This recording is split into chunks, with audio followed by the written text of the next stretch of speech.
And hello, world. Hello, hello, hello. This is the Healing Chefs Podcast. I am Ryan, a.k.a. Crownson's Corner, and our other host is... This is Cameron Brown, Big Worm 4444 on Instagram, and today we have the honor of having Chef Derek Upton. What's up, everybody? I appreciate y'all for letting me be here. Oh, with the silky smoothness at the All voice. right. All right. So, welcome to it. And we're going to go ahead and jump into our first segment, which is Cannabis Journey. And we'll talk a little bit more.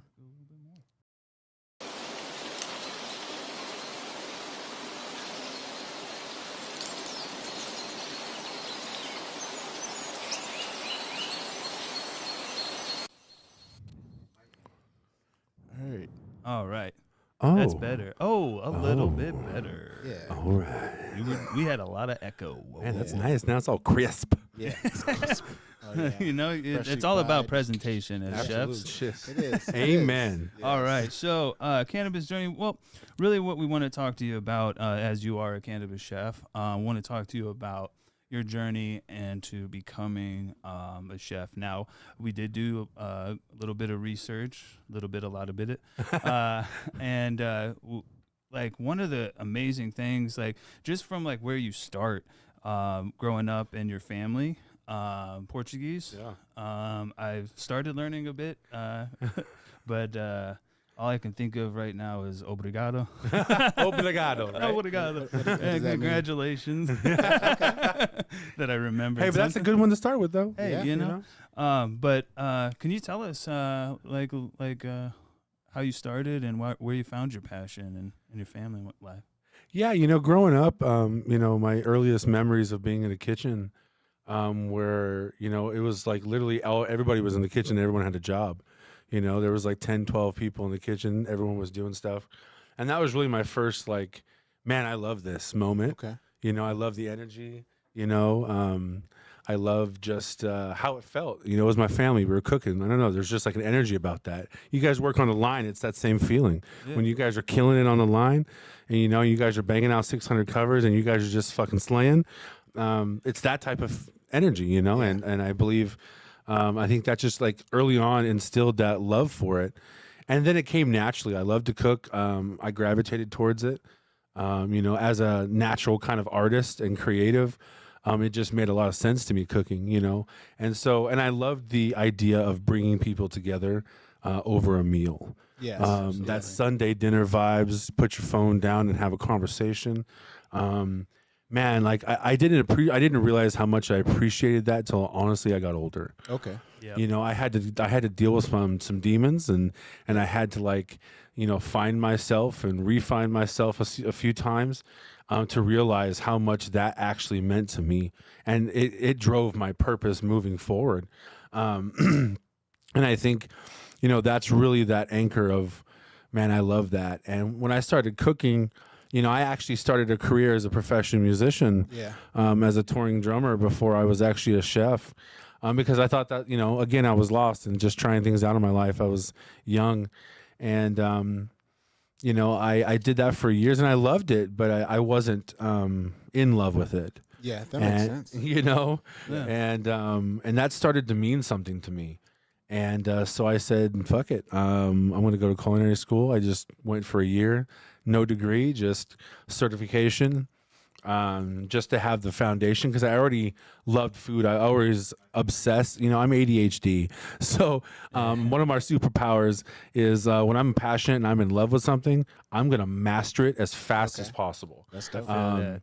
And so cooking was one of those things, man. Like I absorbed knowledge like a sponge. Okay. And I just was able to, in about 15 years' time, go from no professional cooking experience to, a professional at the top of his game, trying to push limits and do things in cannabis that no one really did.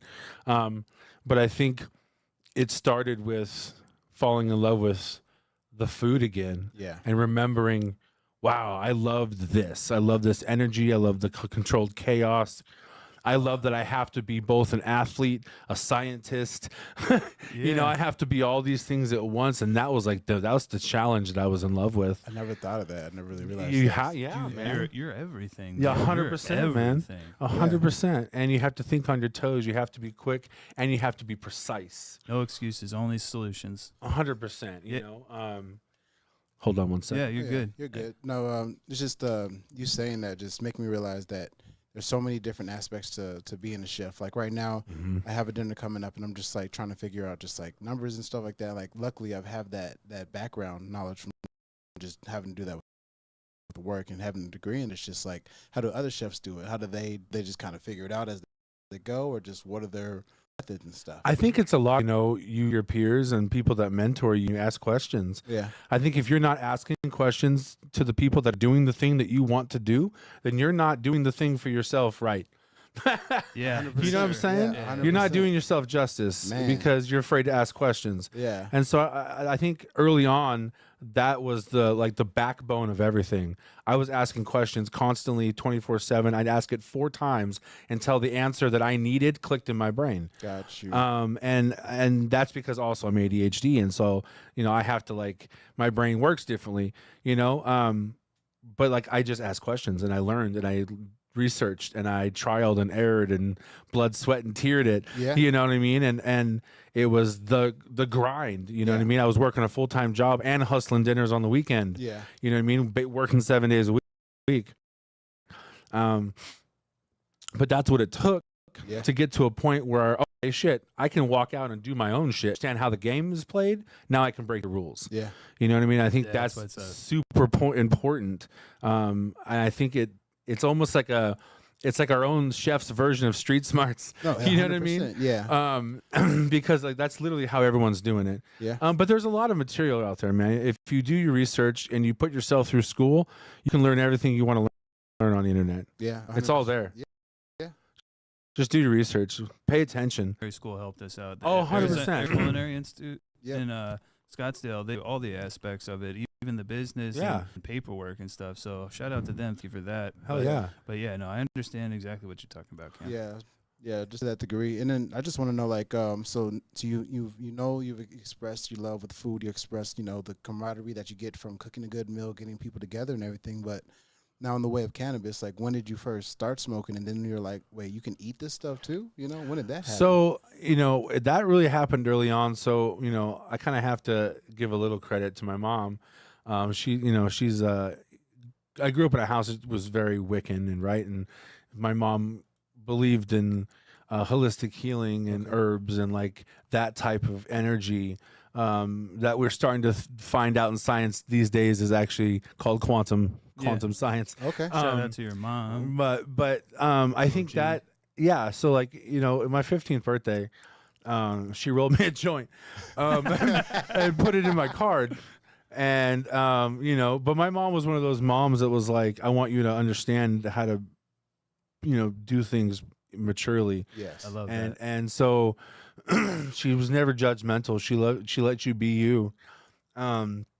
Because I was never a bad kid. I never got in trouble. So she knew I was never going to go down a road of, you know, selling drugs and whatever. And if anything, I was just going to smoke pot, you know what I mean? Yeah. But honestly, like I started smoking when I was like 15. I smoked that joint with my friend Greg Tharp and Sean Kaysen. I've been friends with them since we were like 7 years old. We smoked together. We did everything together. That's dope. Just having the friends and just kind of just figuring it out. Oh yeah, 100%. You know, so that was my real experience with cannabis.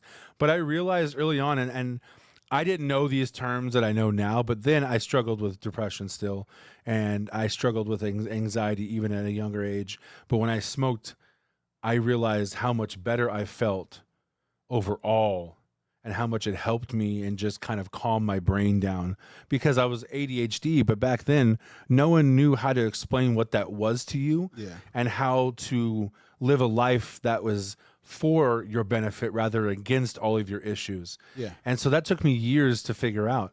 So when I was smoking cannabis, it was one of those things that would just like early on clicked, but I didn't realize it clicked until later. Right. You know, like that was kind of like a moment where I look back and go, man, that was the moment that led me to where I'm at. And then as far as like putting it in food, like we were just, fucking around, and like we were like, we've heard of pot brownies. We didn't know what the fuck we were doing. There was no doing the math and finding out your dosage. We didn't even decarboxylate properly. We were just fucking chopping it up with a knife and throwing it in the fucking batter. You know what I mean? A box batter at that. So like that's really the earliest stages of like me messing around with cannabis and food. And then kind of fast forward through my musical career, I still smoked weed. Yeah. But when I started being a chef, and it was literally one day I was like, boom, this is what I'm supposed to do. Okay. There it is. It really was, man. It was like, I feel that. It was one of those days. I was coming home and I was sitting in my driveway. I hated my fucking job. What were you doing? I was a line cook, but I've always, and this is not like to brag or anything like that, but like, again, when I love something, I'm going to be really fucking good at it. Yeah. And so even as a line cook, I was putting specials on the menu and helping with inventory and training employees, right? So I always had that about me. And I was like, man, I want to do something bigger than this because I know that I can. And so it was one of those moments I was like, you know what, fuck it. I'm going to start doing cannabis dinners and putting out cannabis content and start doing real fucking dosing. And so I started learning the science behind all of it. I bought books, about extractions and how extractions work. And I talked to people that I know that do this stuff, and they make wax and they make all this, hash rosins and all this stuff. And they taught me how to wash and taught me how to purge and all this stuff, right? And so I learned the ins and outs of all of cannabis and cannabinoids and how the endocannabinoid system works. And I essentially just said, you know what, this is what I'm going to do. And I had so much hate. From people, especially like some family members, who told me I was like never going to be on TV and never do anything real. And I'm not that person. Like, you tell me I'm not going to do it, I'm like, hold my beer. This is why we get along so well. You know what I mean? Because like you tell me I can't, I'm going to do it twice as hard now. And that's really what kind of sparked the moment of like, man, this is what I love. I love to educate. Yeah. I love to learn and have knowledge. I'm a seeker of that type of truth, right? Yeah. And I love to give that to other people because I love to see how they react to it. Yeah. Because when people are seeking that stuff, it's a beautiful thing to watch them soak in that knowledge and be able to share that kind of connection with them. And so this kind of put all of my strengths and creativities that I can do into one kind of area, and I just really started putting out content in my house, and just having people film me and put out pictures. And I just like hoard myself out on social media like a motherfucker. You got to. Oh, hell yeah, man. Like I was religious with it. Yeah, you have to be. And then we're working. Yeah, man. Always putting out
Zoom interviews and screen things I had to do with them and contracts. And I didn't even know it was Netflix until I had to sign the NDA the day we filmed, the first day we filmed.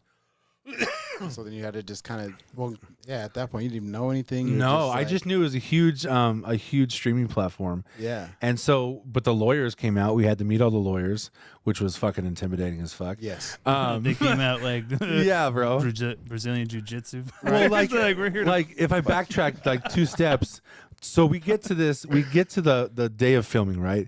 And so we're in Burbank, California, and they bought a old candle factory, Okay. right, in Burbank, and it was fenced off around the outside, but this shit looked like something out of fucking The Walking Dead. Okay. I was like, Yeah. we are all about to go on fucking sex trafficking, or something, like they're gonna sell our kidneys. I don't know what's happening. All the above. snuff Bro. films. So yeah, 100%, dude. So we were fucking walked into this warehouse. Go cook some food now. Yeah, and so the doors were like 20-foot doors we walked in, but we walked into this first part pitch fucking black. Dark. Dope. And I'm outta like, there. okay, Nope. cool. Squid Games. Cool, this is how I die. Yeah. I've seen this movie. And so we all, like 20 of us, are walking in this warehouse. It smells like all the candles, right? It just smells, and it smells beautiful in there. Yeah. It's humid as fuck, but it smells beautiful in there, but it's dark as shit. Yeah. But on the way on the other side is a door, and you see the door, it's open, and you see the light of that door. And so like, okay, we're going in there.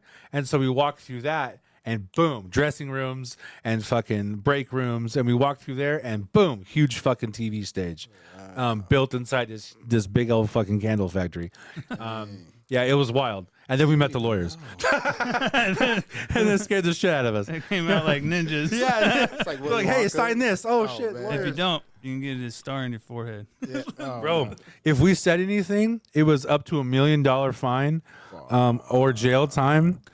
Jail time? Bro. Yeah, man, the contract was wild. So I couldn't say nada. Jeez. That makes sense though. Like you wonder, like, wouldn't there always be people like maybe artist leaks wouldn't leak so much if the same thing would happen to someone? Right. Right. And we'll just kind of like jump real quick into our other segment, which is Trip Tales. We can keep going with this, but I always like when you said you found out with cannabis and this is what I'm going to do. I swear the first time I ever had acid, I'm like, I'm the acid taking chef. I'm just like, I'm going to be the psychedelic chef. I love this. Yeah. It's Right. fun. It makes me feel like a kid again. Right. I can Yeah. play around and stuff like that. And it just gives me that. So, but yeah, let's just talk about a little bit of the psychedelics real quick. If we could go ahead.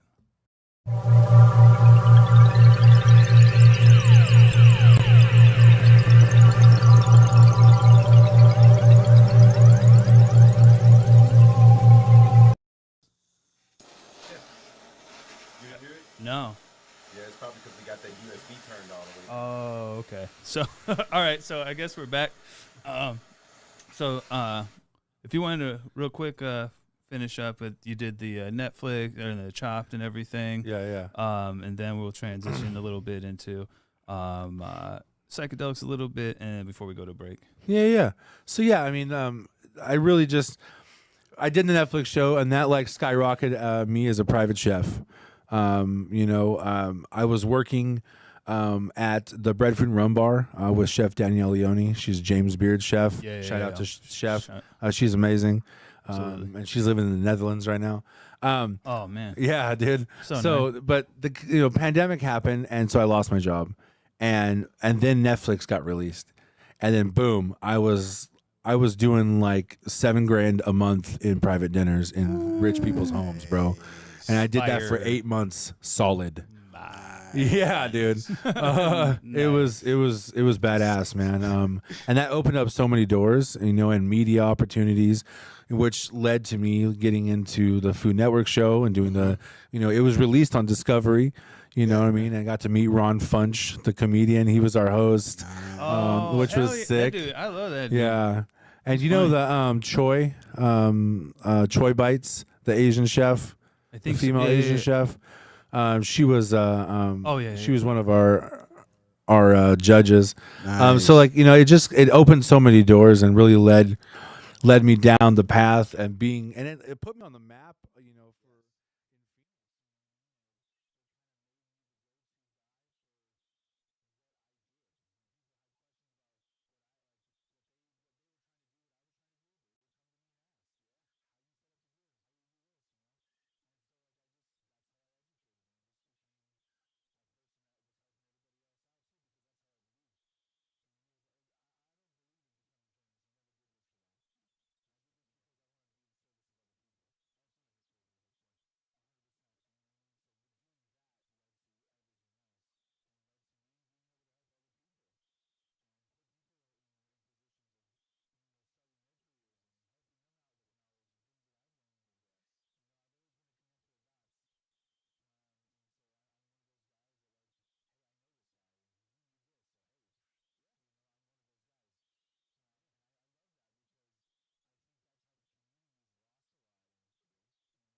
because as chefs and stuff, and especially with us doing social media Oh or yeah. trying to do dinners, trying to do this podcast, all the things that we tried to do, And work a job. and work a job, Dude, and just it's keep it hot, together. and, just like everybody, like we're doing like 10 jobs at a time, Yep. and it wears on you, and Yep. psychedelics give me that boost, give me energy and everything without having to go to the bad side of 100%. and I can not have to rely on this stuff as much, Yeah. Right. and especially when I'm eating shrooms and stuff. Oh yeah. Which I'll be doing later. No, so I have a question now. So you learned how to infuse everything to the right dosage amount. So when you first started like kind of doing it, was there a time like you did way too much and you were like, I'm not doing that again? And then from Oh then, yeah. yeah. Mhm. Can you tell me that real quick? So so this was at a time where I was I had just discovered mushrooms, and I was also making like dosed cakes and fucking brownies and Okay. shit like properly, right? Yeah. I learned how to decarb, I learned all that shit. I learned how to extract into a butter and oil right at that point. But I was making space cakes. Okay. Um, Okay. So, cannabis infused cake, for those of you who are listening and don't know what a space cake is, it was a cannabis infused cake with a layer of frosting that was infused or just had basically mushrooms in it. Okay. And so, Yeah. So what happened was I ate a good sized piece. I was like, fuck it. I got a pretty good tolerance. I was like 22. Okay. Okay. I'm 37 now. I didn't have a fucking tolerance yet. All right. That was just my pride talking. Yeah. Been there. And so, yeah, I ate this probably like a three by two piece, 3x3 piece, right? It was it was like stacked. And holy shit, I was laying on the ground in the fetal position, tripping balls while at the same time feeling like the room was spinning. Oh no. No. Like I felt like I was on a fucked up roller coaster and Like I a could not get the Gravitron? fuck off. Man, at Like- least when you're drunk on alcohol, you can put one foot off the bed. Just Put your brakes out. grab onto the world so you don't fall off Yeah, the earth. exactly. Grab the grass so you don't fall off the earth. And yeah, it was not okay. Ooh, yeah. It was not okay. Mm-mm. Here's what I say though about everyone says, oh, I had a bad trip. I disagree. I say you had a challenging trip. Yeah. Because 100%. as soon as you come out of it, it's like a scary movie, right? Yes. Like you come out of a scary movie and you're like, oh my God, Yeah. at least I didn't go through that. Right. Or at least I'm out of that now. So you kind of go through it, but you come out with a lesson and stuff, just like failing in anything else. Yeah. But like, oh no, I've been there. Like when that's scary, I made myself a milkshake one time and That sounds good though. I let it sit in my freezer though. Okay. So I'm gonna tell you right now, cold extraction, it works way better if you just sure. leave it than So hot sit. extraction. Okay. And it just pulls a bunch more out, and we'll talk about other stuff later. I have some more science, but I don't want to share everything. Yeah. But it just like bloomed in there, and I had it was like an eighth of PEs, penis envies, albino, like apes. Yeah. And I couldn't make it through the shake because I was just like, everything, it got hot. Everything kind of looked like carpet and fuzzy. I'm like, oh shit. Oh, it's happening. It's happening. It's happening. And then like walls started like different colors. Right. I'm old, so I'm gonna shout out some Bill and Ted's Excellent Adventure, like when they're like in the dimensions and stuff, and there's doors, and I'm like, I don't want to open any doors. I need an adult. I need an adult, but yeah. So I love like any kind of trip. Like I just know that if I'm ever in that really scary position, I do the fetal position. Yeah, and I'm yeah. like, it's just a drug. It's gonna go away. Just like all things, everything passes. Yeah, Just, it does. Man, but the two, like it was almost like they were trying to fight each other. oh no. Dude, it was fucked. No, It was like I was How'd you being- handle? Bro, I threw up like 3 times. Okay. Because I was like, I felt like I was on a gyroscope, man. Like a really just fast, fucked up gyro. Yeah, dude, I was like, Spin. It was trash, man. It was just a trash experience. So I'll never do that again. That'll be a good clip. Oh, yeah. Yeah. However, I love to microdose. I think that has been the key to my everyday success of happiness.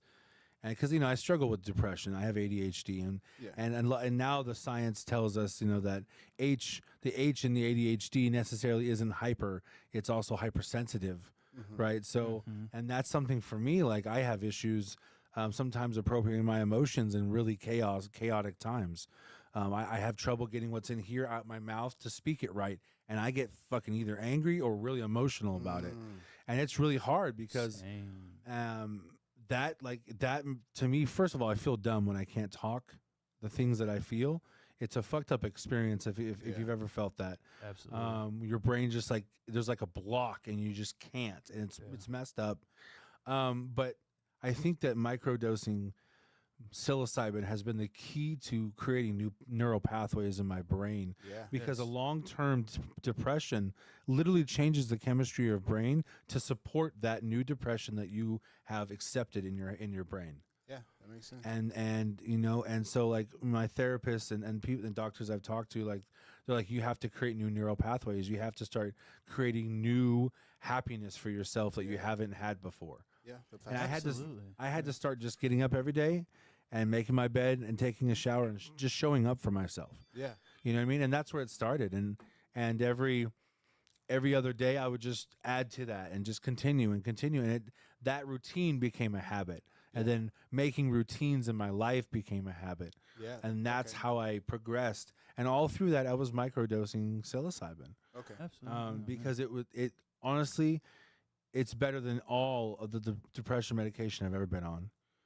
It has done more for me in a short amount of time than any of those pills ever did in 20 years. Yeah. And it changed my life. It changed my whole way of thinking. Yeah. There's no. I was going to say there's no potential negative side effects having No. homicide or anything, suicide or nothing. No, I think that The worst it feels like is a nightmare. Yeah. And then it's over. yeah, That's it. 100%. And then realistically, like every time I've done psilocybin, it's like just don't watch TV. If you Right. do too much of it, and then just kind of like just let it ride. 100%. See, when I do like every like once, like I think once a year, I've been trying to do it. I do one large like hero dose. Okay. I try to stay. Yeah. I'm no hero. Yeah, I like 5-6 grams. Pow. Yeah. Yeah. So but I'm so introspective. I love I go by myself in my room. I turn on all my LED fucking neon lights. I put on some music. and I just ride it out and hang out with my dogs.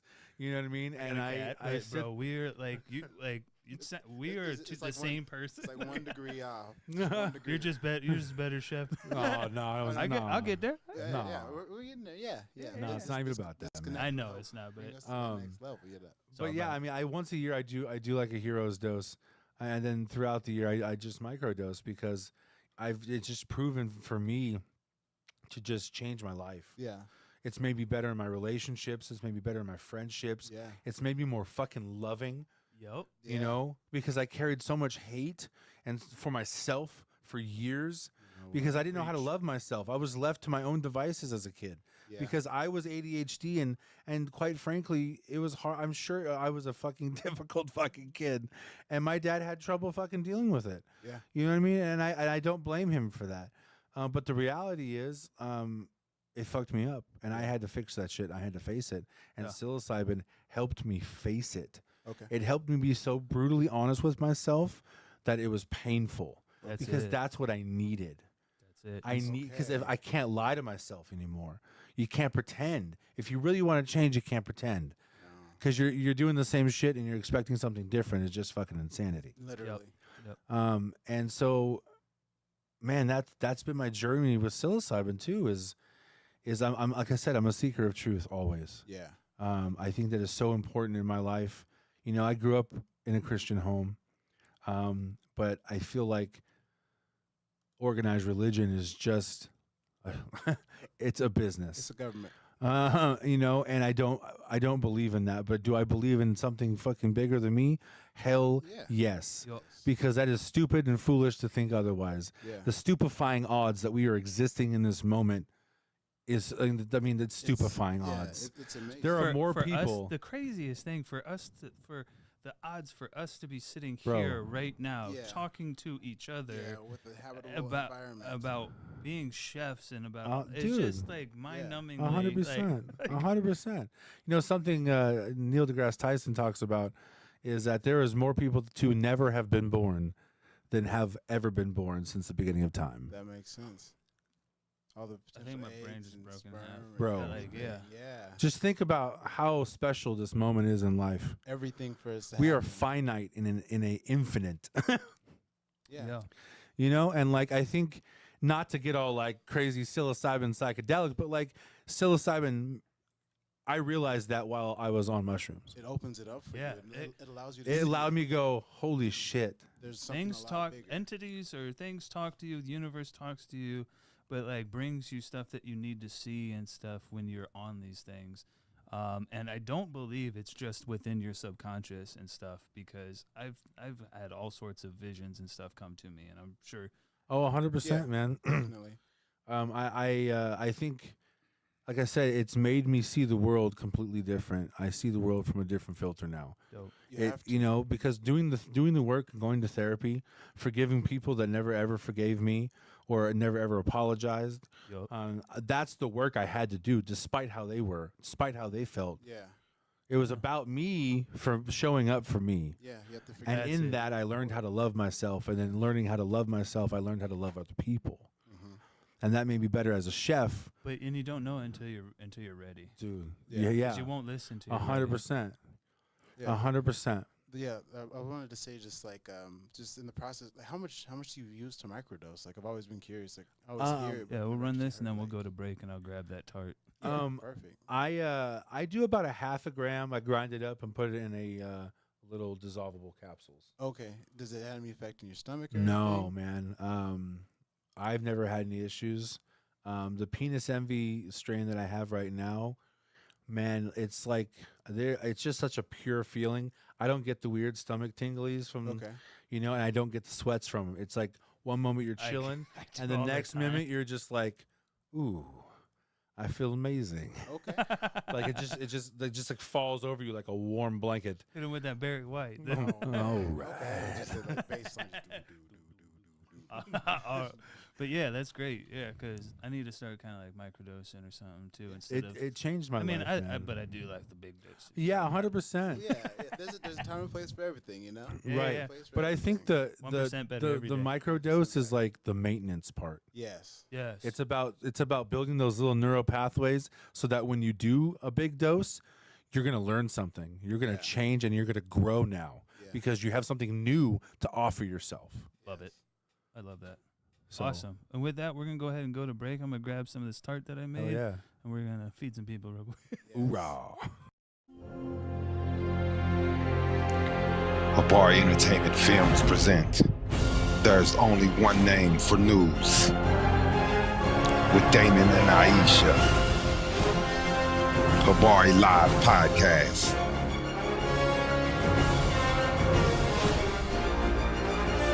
Habari Entertainment. A race against time. On a quest for glory.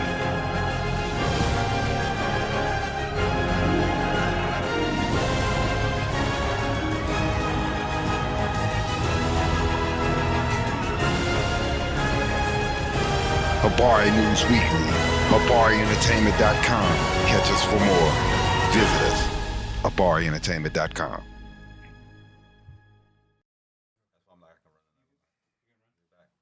All right. Hello, everyone. Welcome back. We are getting some of this beautiful tart that Crownson's Corner made for us. He posted some pictures and some everything. So I made that tart from Abstract. Their olive oil partnered up with Queen Creek Olive Mill.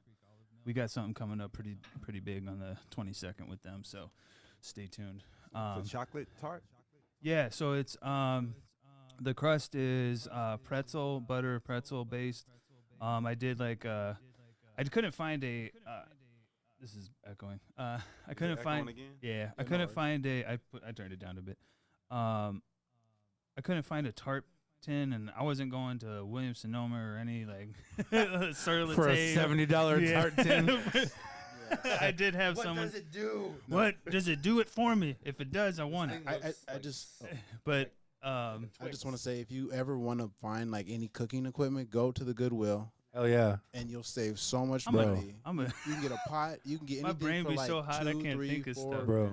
And if it happens to be like Green Tag Day, you can get like something that costs like $20 for like $2. Damn. Yep. So then the second layer is caramel, and I take my caramel a lot darker than most because I just like that. It's deeper. definitely nuttier. Yeah, exactly. I want that darker, nuttier flavor and stuff like that. Yo, this slaps. And thank you very much. Oh, And that's I rich. also the salt that I used in it was given to me by a customer from when I was a bud tender. It's hickory smoked pink Himalayan salt. Damn. And then I did a chocolate ganache with dark chocolate, heavy cream. This slaps. And put some more oil and stuff in there. Thank you very much. Yeah, I tried to eat a whole piece. That's why I gave you guys half pieces. And I immediately was like, I can't finish this. Oh, it's rich. It's good. It's though. so rich. But thank you. It's- Bro, this is like a Twix on crack. Yes. Bro. Yes. Like, Thank you. like it's richer. It's chocolatier. It's like the chocolate that you want to have. Like me, for some reason, have a weird chocolate allergy or milk chocolate allergy. Oh. Or like I get weird like more oral sores if I eat like straight up milk chocolate. But I can eat all the dark chocolate I want. But it's like, is there something in the milk chocolate that we eat normally? Like, Yeah, fuck I it. don't know if it's chocolate. Yeah. To be honest. Yeah. This is why we buy couverture Couverture chocolate. couverture chocolate. Yeah, we like the. We You like might the, be allergic to soy lecithin. Ah, yes, I've had that come up with, and you got to be careful with soy lecithin because also if they have tachycardia issues, Yep. that could make that tachycardia pop up because one of the first edibles that I ever started making for people and stuff like that and around was cupcakes. But then I tried my hand at gummies, Yeah. and I made some for this person one time, and I had indica oil in there, but I had put the soy lecithin, so to emulsify and Yeah. whatnot, and she ended up not ever getting anything from me again because she got tachycardia, like Oh, no. her heart rate had elevated and stuff like that. And, Okay. Yeah, I didn't. and I apologized to her, but I'm like, you got to tell me these things. Yeah. So listen, everybody, if you have any health issues and you go to ask anybody for edibles or anything like that, please let us know, because as chefs and stuff, like we are, like, I know at least us here are educated in allergens and whatnot. So 100%. we don't want to hurt you. We want to help you. Yes. We are the healing chefs, Right. not the hurting chefs. chefs. Right. So Beat you up. let us know. But we're just going to jump into the mental health is wealth real quick. Oh, did you have something to say? No, go ahead. If you could click.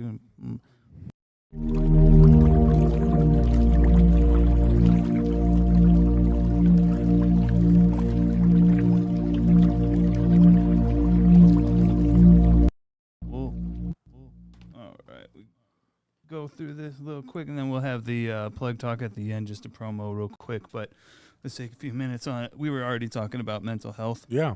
But before we even started this, like I brought up, just the mental health of being a chef. Yeah. Man. Because people don't really understand that, like we were saying earlier, everything, like the chef is everything. Yeah. Right. The chef it encompasses all. So like everything rides on chef's shoulders. So that's why you have a lot of chefs, unfortunately, that go through some things. But They absolutely do. I think it's weird, man. Like, I think the food industry, it like collects the broken and Yes. the lonely Yeah. and the desperate and and I think outcast, 100%. And I think it creates your own family. And I think, but within that, you find your passion for food, you have to. and it sometimes it can break you, though, because you're so passionate about something, you start to obsess about it. Yeah. And then you start to achieve things that are great but are never good enough to you.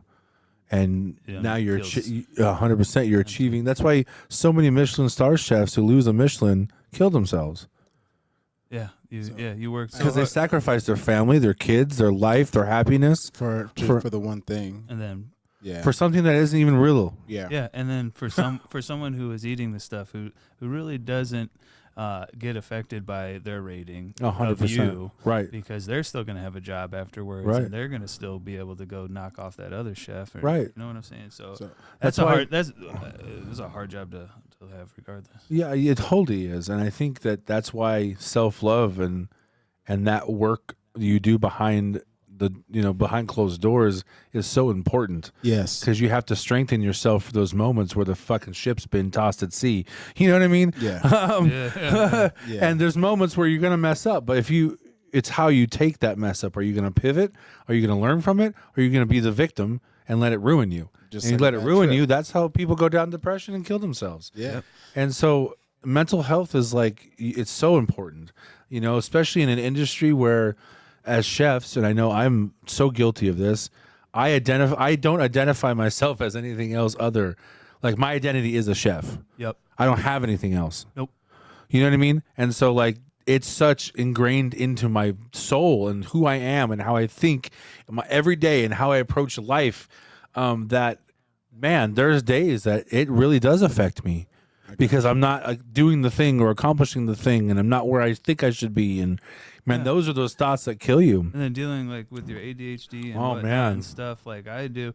Sometimes like you said, is sometimes hypersensitive. Sometimes I just can't get my ass up and do the shit, and then I dude. just get sad because I'm not doing the Executive shit. and function that is, compounds. man, the executive function. Did you want to say something? Oh yeah, no, I wanted to say a couple things. So I started listening to this author, Seth Godin, and he does a lot of books about about businesses, business strategy, just like marketing. But one of the books he put out is called The Practice. I've been listening to it, and it's been kind of giving me guidance and like giving me drive to like keep moving forward, like for the food event that I have coming up.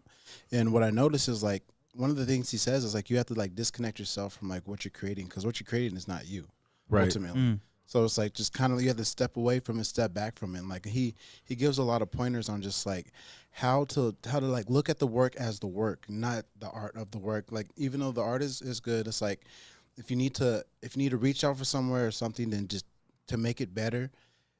I'm trying to behind this thing. You're Sorry. good. You're But good. the point I'm getting at is like it's kind of it's the motion of it. It's kind of like, you know how you set yourself up to, like, you have your schedule. Right. You have what you need to do. You know what you need to do. Right. You have to look at being a chef or the art that you do in kind of the same way. Right. Like, it's not all of you. Like, it's a thing that you I think do. I can get what you're saying. Like, so Take your like being emotions a out of it a little bit. being a Yeah, creative. you have to. Being a creative, we all think that everything that we do, it has to be the best. Yeah. Right. But that's not true. That's No, not part of being doesn't. a creative. You 100%. just need Yeah, to you're be just gonna get better. creative. Yeah. Like, Right. like Just imagine, keep creating. Yeah, imagine like you lost on the episode and you're like, man, I didn't do well enough, and then you just got angry. It's like, or Right. you take it an opportunity. It's like, why don't you talk to that chef who won? It's like, what did you do Right. different? What did you do? 100%. And then you learn from that, and you just keep moving better, Or you getting just better every day. or you At just the end of realize the day, it's it's a like thing. the other day, it's like I was on Netflix no matter what I won. Yeah, Yeah, you beat a shit ton of people just to get on there. So I Yes. don't care. Like, you were Yes. there. You had the experience. Right, like, it just enjoy It now. opened 'cause it you opened can't up so control many shit. right. yeah. The full circle with 100%. the percent chance for us to even be here. Bring back to that. It's like Yeah. they had to vet people, screen people. People probably got like 25% where you got, and then like just had one wrong thing. They're like, nope. One wrong. It could, They could be doing all kind of other things at this point and be that much higher, but it's like there's Right. no telling. You don't know. You know, growing up, I had so many people doubt, and I was the underdog always. Yeah. People always second guessed me, and I think that really distilled in me a want to never be defined by second best. Yeah. You know, Yeah. and whatever that was, you know, I didn't know what that defined was at the time, but like I knew that if I took everything as a way of growth and learning, that I couldn't lose. Yes. Yup. And that's really like what I really tried to do for myself, because I had to show up for myself. There was no one telling me how to do any of it. No. So I had to show up for myself, and I had to think that way. I had to be the adult that I needed to show up when I was younger, to teach me the things that I needed to be as an adult. Yeah. You know what I mean? Yeah. And so, yeah, man, I think that I would say in that same way, it's like you had to have to maintain that, even looking over yourself as a chef, you know? 100%. Because like right now, like I'm a chef, but I'm having like the imposter syndrome, because like I have my Bro. 9 to 5, but like my 9 to 5 is like I work from home behind the desk all day, Right. and then that takes up a high percentage of my week, you know. So I can't do certain things, but like it's like I need to be able to wear a couple different hats, but also still do well in those hats, but just not have it define me as you Right. know, who I am as an individual in that It's way. it's hard, and you have to. It's something you have to teach yourself to think like. Yeah, You know what I mean? And it's not. It doesn't come natural, at least for some of us, yeah, to like think like that, and especially as chefs, because I'm such an emotional creature. Everything I do is passionate, right? Yeah. It's like when I'm a chef and I'm cooking, and so it's hard sometimes to separate yeah, my emotion from who I am. But one of the best things I heard was you have to be the CEO of your own life. yes, That's it. No one else is gonna do it. No one's Nobody showing else. up to save you. So you Nobody's got to be the gonna- CEO of your own life. yeah, Yeah, I literally had to like start like noticing that stuff, because I went through a mental breakdown like around Christmas, New Year's, and stuff like that, and I just never realized what showing up for myself actually did for my mental Oh health. man. yeah, Like just doing the things like you're supposed to do, like take out the trash or something Yeah. that, and then you get tired later in the day and you don't have the energy to do it. I say, Pastor Ryan, thank you. yeah. You have to. I love you. Thank you for doing Right. that, because right now I don't have the energy, but I Right. appreciate you. Yeah, So yeah, you just gotta love yourself, man. Well, man, you know, I don't know if you ever follow Dr. Joe Dispenza, but I would highly recommend going and seeking him out. Okay. He talks about a lot about the brain and how to hack your brain, and how to like basically bypass all the bullshit in your brain. And he Yeah. talks about your brain's a supercomputer, it is. and 100%. and your inner voice Quantum is your programming, and what you tell it, you will believe. Yup. No matter what it is, no matter what you think, you will start to believe it, and you will start to become it, and you will start to show it, you will start to live it. And if your brain and your mind is chaotic, the life around you is going to be in chaos. Absolutely. And he said, you know, you have to start telling yourself, even if you don't believe it yet, that you love yourself and that you're worth it. Here's another one too. If you take every day and say, "This is a dream," wherever you go, this is a dream. This is a dream. Once you go to sleep, you're gonna be able to lucid dream. You're gonna be like, "This is a dream," and you're gonna be able to move around in your dreams and stuff. Just a little thing I learned recently. So A little hit. little psychedelic shit. Often, never land. Oh, So- we're on YouTube. Off to some. Yeah. I pledge allegiance. I wanted to ask you, so with you knowing like your dosing and everything, and you with bringing that into making food for everybody to eat, like what mental health have you improved for other people? Like how do people come back after they've come to one of your dinners and you've done this for them, you've dosed it right, you got the CBD, the THC going? Like how do they come? After they're a repeat customer, they're like, man, chef, like how did you, Well, I think the biggest thing that I've seen overall is especially early on, is a lot of older generation were incredibly interested in the science because they were hurting and they had arthritis and they had pain, and that type of long pain will create a mental issue because now it's like in your brain constantly and it fucks with your head. That type of deep pain, right? Yeah. And so there was a lot of moments where I explained to them about RSO. Okay. And using RSO because RSO is such an amazing product that does a myriad of things for the body, especially when it's ingested. It does everything for your body. It allows new bacteria to be there, and it kills off old bad bacteria, and it allows the homeostasis of all your gut juices and chemicals to be where they should be, and it like regulates your body in such a way because you have a lot of your endocannabinoid system receptors in your stomach. Okay. Because we're made to receive cannabinoids. We're made to receive terpenes, right? And if you're buying terpene or buying cannabis for THC, stop it. Stop it. Buy your cannabis for terpene profiles. That's what actually psychoactively affects the brain. Anyways. Thank you. Drop it. Get your hard hats on, son. We're dropping knowledge. Dropping knowledge from the shoulders of giants. Boom. But I don't know where I was at. I love ADHD, everybody. Oh yeah, you explained it. You're like, so everybody just wants to know exactly how you doing it, how you get to this point, and then why is it good for you? And then helping each other out with the mental health aspect of it, getting rid of that. Like once you get rid of the pain in the body, then you can work on the things in the brain because now you're not dealing with that initial problem. Well, a lot of them have told me that because they started taking RSO regularly, microdosing RSO in capsule form every single day, they said that now that their pain was gone, their mental shit was gone. Okay. Yeah. Because it was linked. Yeah, it is. They were in such mental agony because they were in physical agony. Yeah. And then they started to like accept the pain, and it just became a part of life. And so when you take that away from people, they're like, "Oh my God, you were not lying." And I'm like, "No, I wasn't lying." No, yeah. You know what I mean? We're here to help. And, you know, and so I tell people about this stuff. Right? I tell them about the uses of CBD and CBG and the the trifecta of THC, CBD, and CBG. CBG you know what I mean? is bro, a beast. Is a beast, man. I mean, it does glaucoma and Crohn's disease and IBS. So CBG helps the THC attach to your receptors, Yes, sir. like with a very brief explanation of it. You're right, 100%. So it's like on your receptors, and then THC's coming by. It's like, get over here. Yep. Give me that. Give me that. And so when you start breaking it down and showing the science and talking to people and going, man, like when you start telling them like, okay, there's all these supplements and minerals and shit that people take every single day. And when you start telling them that your body has an endocannabinoid system and it's designed for this, they go, what? Yeah. What?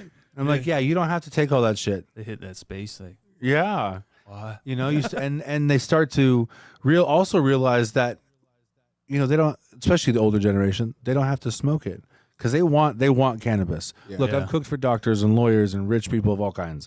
I know that they're out there retired, taking their weed, all right, eating their gummies. Yep. But when I started doing 6 and 7 course dinners and explained the science and the education behind it, that's what changed it. That's when people were like, okay, now we can dive into this and maybe heal ourselves when the pharmaceuticals didn't work. Mm-hmm. And so that's a lot of what I hear is, you know, oh my God, my arthritis in my knees are fucking gone. Or, man, I've had no Crohn's disease flare-ups. Or, you know what I mean? Like, I think that's where a lot of, at least my clients and people that I've cooked for where their mental illness stems from. Mm-hmm. You know, on the other side of it, I've done psilocybin dinners. Yeah. You know what I mean? And so that I've had people talk about, man, I've never done psilocybin before, but those microdoses, I've never felt so happy and alive in my entire life. Wow. So Already we'll on the be next Cam. We'll be talking. We'll Yeah. be talking. So I feel like, man, like what joy is that for someone to experience happiness again that they haven't had in years? Yeah. That's Yeah, crazy. Yeah. Yeah. It gives Wow. you a chance to reset, a chance to just kind Man. of like forget, like, because you sometimes I Literally feel hit the reset button. like, yeah, 100%. literally just Look, the science again. backs it up. It changes the neural pathways and creates new gray matter in the brain. so And you want gray matter in the brain. That means you're learning and taking in knowledge and creating memories and creating experiences, and your brain is working properly. And when you're creating new neural pathways in a positive way by microdosing psilocybin, you're literally creating happiness for yourself. yeah. You're literally creating neural pathways for serotonin and dopamine be able to to be go to- created and distributed into your brain from your pineal gland. So thank you, because you basically explained how I've helped myself since I've had my mental breakdown. Exactly. So, man, that you just put it into words for me. So I appreciate that shit. Like, Well, I'm man. just sitting there like, how do I explain this to people? But literally, I've grown more of my brain and like regrown like a lot of pathways that were probably destroyed from other drugs and or just life and the different things that you do to yourself. But yeah, since it's been back, I'm like boom, boom, boom, and then I'm like, and Cam can and see like I'll get into a frustrated. He'll ask me to do something, and my go-to is just to get frustrated. I'm like, I've already done this, and I just take a few more seconds. Then I'm like, you know what? I'm gonna go back at it, and then boom, I got it, and I'm like, ah. Yeah. So like, if you And- just take time and help yourself, Yeah. Then he can teach me. It's like, Yeah. yeah. Another big thing that I take is mushroom supplements. Mm-hmm. Reishi, turkey tail, lion's mane, Okay. cordyceps. need to look into that, especially the bro, cordyceps. What do those offer? Like, what specific? Man, let me tell you, it's like an ADHD cheat code, dog. Okay. Really? Man, I did not believe it. I'll have to see what we. Yeah. The ones I have are called Genius Mushroom. Okay. And they come I've in, heard of they come in tablets you take in powder form. I didn't believe it, but I've heard thousands of people talk about it, and thousands of doctors talk about it. I've researched it, so I said, "Fuck it." So I bought a bottle of these pills, and dude, within 2 days, my brain was like firing, bro. I had energy. I thought differently. Okay. I didn't have the urge to smoke in the morning. Mm-hmm. Weed. Because you just. Oh, yeah. I was just like fucking feeling Oh. great. That's My brain was on fire, and I was like, I just felt good, man. I was cleaning the fucking house and getting shit done, and like, I just was like, what the fuck? like all the distractions just went away, and like all the Man, important stuff yes. just became important. You know. it's like my executive function was working properly, and all Yeah. the things that I know I needed to do, I just did. So Dope. Bro, But like, it was amazing. awesome. Well, did you have anything else? Because we're gonna jump already into our last segment, which is Plug Talk, where we just talk about all the things that we got going on.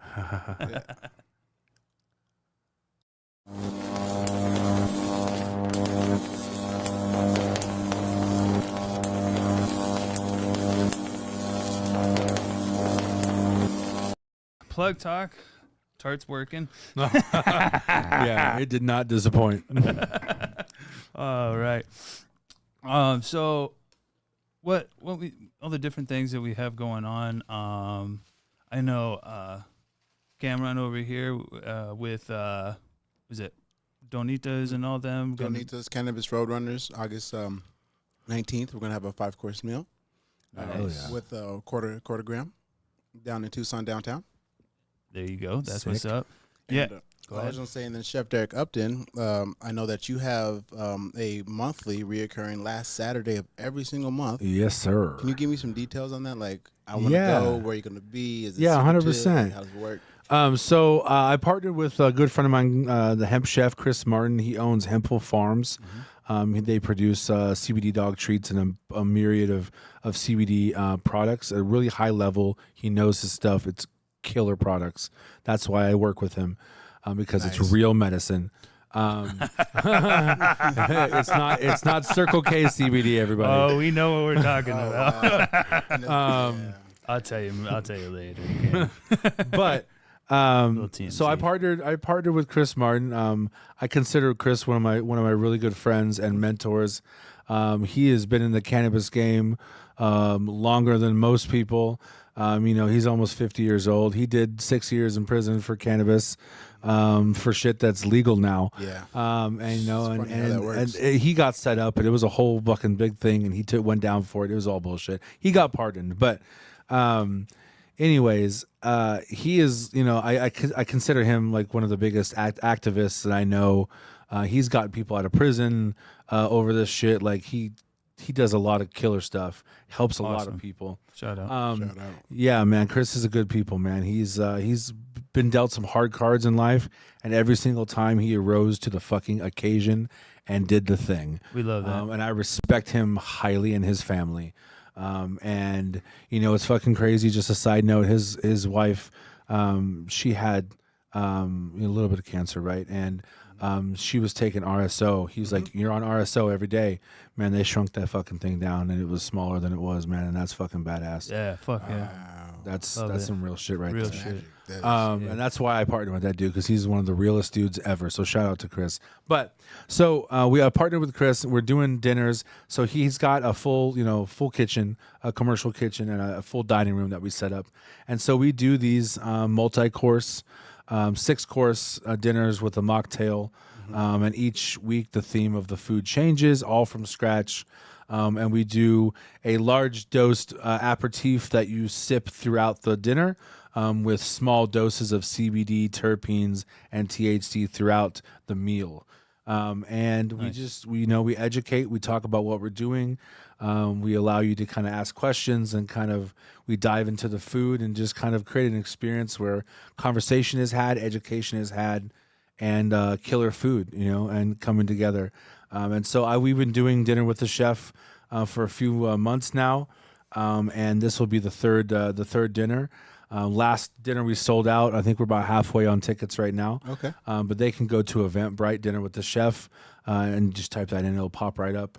Or just any of my social medias. The links are in my bios, so you can find the tickets there. But yeah, man, we try to create a really high-end experience for people, and really just show them what cannabis is about, and again, take away that stigma and create just a new conversation about cannabis and food. You have to. Absolutely. Nice. And that's something that we're going to eventually get into. I mean, he's doing his dinner right now, but we're going to do Healing Chef's dinners and whatnot. And we've been talking. Absolutely. With all those things that we have coming up, we may need to step in and get a little help from you, because you've been doing it for so long. Yeah, man. Anything you guys need, man. Yeah, and then I'm here for you. maybe possibly we'll start incorporating some psilocybin into different things and stuff like that. That'd be fun. Maybe we can all do a dinner together or something. Yeah, man. Anything's possible, Yeah, Yeah. To infinity and beyond, right? Yeah. Absolutely. Yeah. Space cakes. Yeah. Yeah. All back. Oof. Bring it back. Now, the main thing I'm thinking about you, chef, is just an homage to your mother. Just what you're doing is like everything you learned growing up, and you're able to just give it to people. Like that is. Yeah, man. I think my mom, in her own way, showed me a lot about the world at an early age that my dad just didn't, and it's the way it worked out. Not good, bad, or indifferent. Like it's just the way it was. And I think that a lot of that was instilled in me, on how I view the world, and I believe in the energy of everything vibrating around me, and I believe that energy attracts the energy that you put out, and I've fallen down that path really because of her, and just her beliefs and how she looks at the world, and it resonated with me.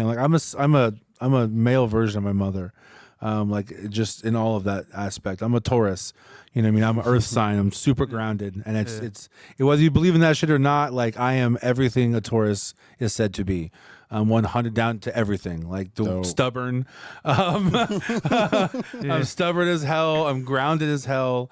I'm loyal. You know what I mean? I'm all of those things. But I think just what my mom and who my mom was just really it made me realize, you know, how grounded I wanted to be and the type of person I wanted to move forward in my life to be. Yeah. You know what I mean? And I really didn't even realize that till later on in life. When I started really working on myself, and I was like, oh man, this is who I want to be. Yeah. This is where I resonate with. And I just started living in that. Yeah. You know? But now with you coming this far in your journey, like what else do you have planned? I know you already have all this other stuff going on, but like what are some of the big goals and dreams you have? Like maybe 10, 15, however long down the road, you know? You know, I stepped away from restaurants in 2019, telling myself I was going to work for myself from here on out. And don't get me wrong, I love working for myself, and I love the things I've been able to do and be able to kind of just be my own boss for a few years. Yeah. But you know, I am pursuing some opportunities that might bring me back into a real restaurant world. Oh, okay. I've been headhunted by a couple people. Nice. Some cool restaurants, and then a really fucking badass hotel that I might be able to get my foot indoor and grow with their culinary team. Nice. You know, and so coming in as like an executive sous chef position. But I think that would be really rad because it's an international hotel. Oh yeah. It's, you know, I'm not going to mention it here, but just in case. Yeah. But so you know, I'm pursuing some opportunities like that because I'm growing, and I've realized I've done the TV shows, I've done all the private dinners and the magazines and the events on the rooftop, and you know, all of that fun shit, and it was great.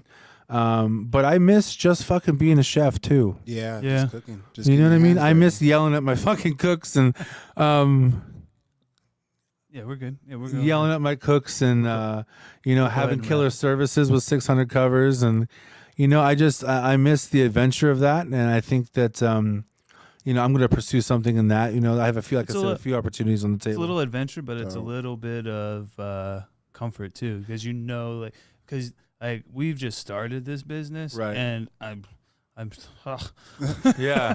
The potentials it just opens, and then it's like zooming into something, and then you don't have to you don't have all the stress. No. Of running your own business. I've done it. I've done the private chef thing for a while. Like I was doing it even when I was working in restaurants since like 2015. But like never just doing that since 2019. And man, you're absolutely right. It's a lot, man. And I've, you know, blood, sweat, and tears and sacrifice has been my motto. Shout out to all small businesses out there, 100%. Especially those in the cannabis industry. It's hard. It is. You know, like that saying is, you know, I didn't want to work a normal 9 to 5, so I started to work for myself, and now I work 24/7. Yeah, you know, that's exactly the life, and I am appreciative of it. And now I know that I can be that person. But you don't have to be. But I don't have to be. And having options is okay. And I'm a chef first and foremost. Yes. And I want to feed people. And I've always had a dream of working in a really fucking well-known international hotel and being able to like travel and do shit with that through that, because that'd be a huge step.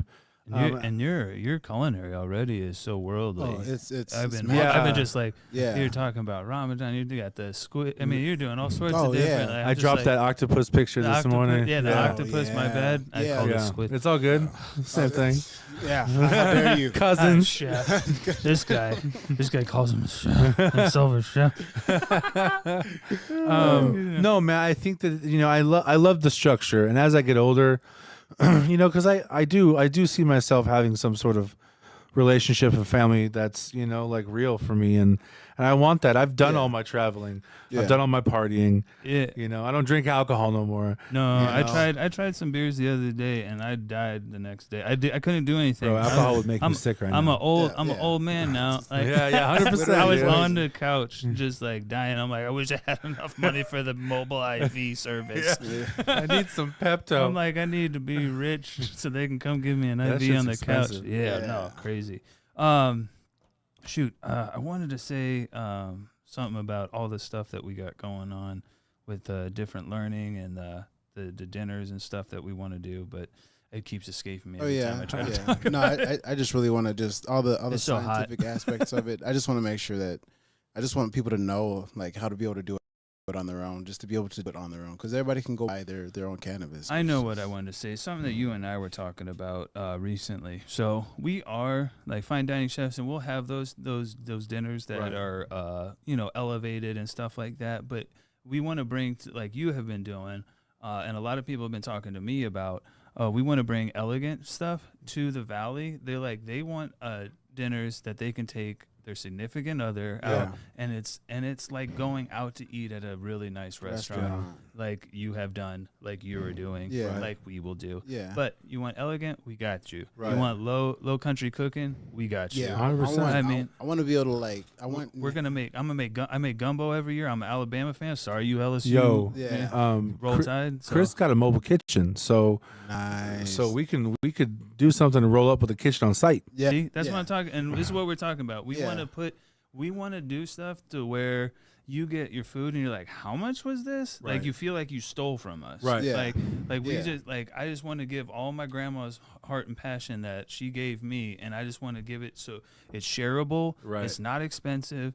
And everyone has a good time. Yeah. I don't need to be rich. Yeah. The most that I want in life is a house with a pool. Man, rich is all a perspective, dog. I want to be rich in feelings and love. 100%, I don't give dude. about a fast car It's or all nothing. subjective. It's a chair that you sit in Because to where you look, go. man, you can't take that shit when we all die, man. We bleed the same. You can't see yourself when you're driving in a car. No, you can't. And then nobody gives you what you're driving. Unless you're driving by a mirror or something. They're It's like, I oh, don't know wow, how that's nice. And then after that, who cares? Right, 100%. I had a Corvette, I know. It was sad. But I think... did you have anything else you wanted to No, go? man, I've had such a killer time. That's I dope, appreciate man. being here. Yeah, no, Camera? I'm very appreciative that you're here. Yeah. You've met a lot of people. You fed a lot of people that I've learned from, or I respect highly, and it's just knowing that I've met you, and through Transitive Properties, I've met them. You know what I'm saying? Yeah, it's that's fucking so cool. it's so dope. For and it's sure. just That's why I love this industry, man. Yeah, it's just like small steps and get to the next spot. So just thank you for being here. Yeah, man. Yes, thank you very much. Look up Chef Derek Upton. All his stuff is online. Yeah, he has stuff. Chef Derek AZ on IG. Yep. All right. And check us out. We're going to be doing some more stuff, and we're going to be working hopefully with Chef. Well, we will be working with absolutely. Chef We'll do some in shit the for sure. future. But stay tuned. It's going to be some wild stuff. Yeah. Stay clean, stay calm, stay high. Stay blessed. Love you all. Love you Out. guys.